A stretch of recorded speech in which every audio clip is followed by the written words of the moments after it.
Bonjour, aujourd'hui je vous retrouve pour la suite de notre histoire du fils prodigue, dans Luc 15, je vous le rappelle.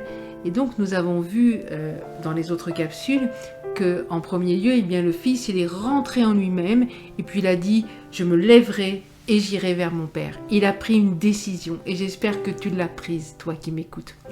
Ensuite, il nous est dit que le père, il a accueilli son fils les bras grands ouverts. Il ne lui a pas fait des reproches, mais il l'a accueilli tel qu'il était, repentant, les bras grands ouverts. Et ça a été une joie pour le père de retrouver son fils. Il dit « Mon fils qui était mort est revenu à la vie ». Et donc c'est quelque chose de merveilleux de voir combien le Père ne nous rejette pas, mais qu'il nous accepte les bras grands ouverts. Et malgré notre condition qui est des fois terrible, il nous accueille encore et encore.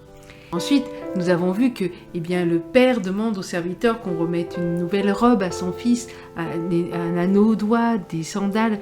Et donc, nous avons vu que le père restitue, restaure, c'est la pleine identité du fils.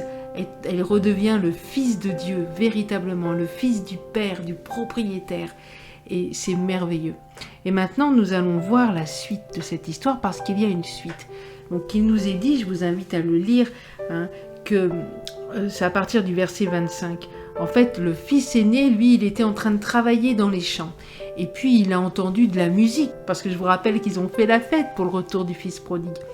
Et puis, le frère, donc, il entend de la musique, puis il se dit, mais qu'est-ce qui se passe? Comment ça se fait qu'il y a de la musique comme ça? Donc, il va voir un serviteur, puis il lui dit, mais dis-moi, qu'est-ce qui se passe? Comment ça se fait qu'il y a de la musique là? Et le serviteur répond, ton frère est revenu à la maison. Et là, le frère aîné se met dans une colère et dit, mais c'est pas possible, pourquoi on fait la fête alors que ce frère, il a quitté la maison et puis il a fait n'importe quoi avec l'argent du père et maintenant on lui fait la fête parce qu'il revient. Donc j'aimerais déjà m'arrêter sur ce passage parce que ça m'interpelle, parce que très souvent, nous en tant qu'Église, corps de Christ, nous agissons de la même manière que ce fils aîné. En effet, si un frère ou une sœur tombe et qu'elle s'éloigne donc de Dieu et qu'elle revienne en elle-même ou en lui-même et qu'elle revient au Père, nous trouvons ça complètement injuste et c'est bientôt si nous n'allons pas faire comme ce frère aîné, nous plaindre auprès de Dieu en disant mais enfin, moi j'ai toujours été fiable, j'ai toujours été là dans ta maison, droite comme un i et puis t'as rien fait de exceptionnel pour moi, mais par contre, pour lui qui revient, tu l'accueilles les bras ouverts, tu fais la fête et tout, c'est pas juste. Et on est souvent un peu comme ça, et on a tendance à porter un jugement supérieur même à celui de Dieu. Donc, peut-être il serait temps, en tant qu'enfants de Dieu, que nous puissions avoir les sentiments de Dieu vis-à-vis de nos frères et sœurs qui sont tombés, et d'accepter leur pleine et entière restauration et à commencer au milieu de nous et de nous réjouir quand un frère ou une sœur qui s'est éloigné revient à Dieu, revient dans la maison de Dieu, que véritablement nous puissions changer notre état d'esprit et que nous puissions les accueillir nous aussi comme le Père les accueille. Donc ça c'est ma première interpellation. Ensuite, ma seconde interpellation, c'est l'attitude du frère aîné. Alors d'une part, il se met en colère, mais c'est la jalousie, c'est qui le fait parler, mais ça va bien plus loin que ça, parce qu'il va reprocher à son père va sortir, lui dire « mais enfin, rentre, viens faire la fête avec nous, ton frère est revenu !» Et pensant que le fils serait réjoui d'entendre que son frère était à nouveau là. Et le frère a dit « mais non, comment ça? Lui qui a dépensé ton argent avec les prostituées, tu fais la fête avec lui !»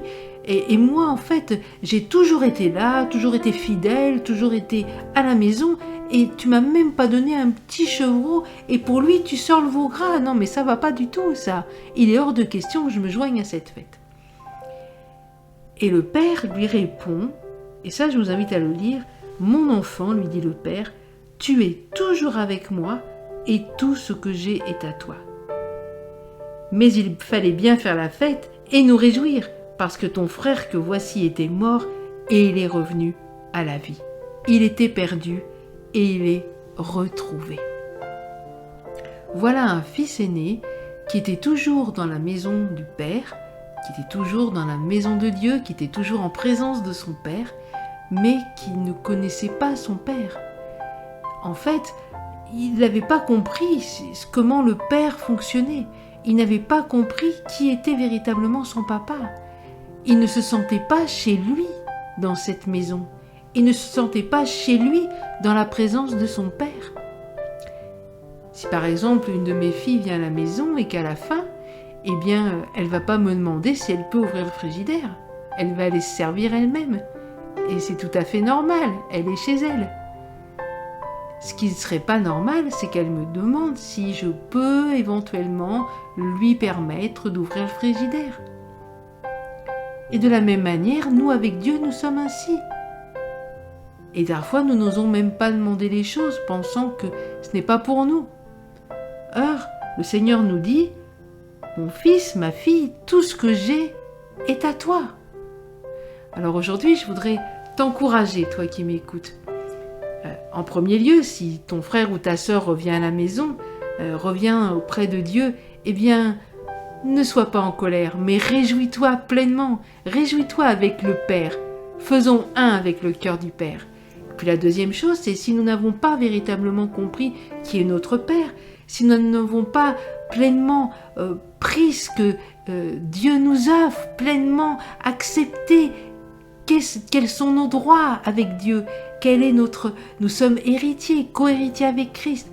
Si nous n'avons pas encore découvert, eh bien commençons à demander à Dieu quel est notre héritage et rentrons, acceptons pleinement cet héritage qui nous est offert à la croix.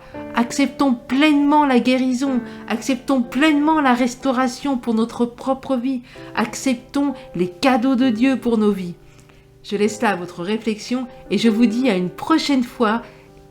Et en attendant, n'oubliez pas que tout ce qui est à Dieu est à vous.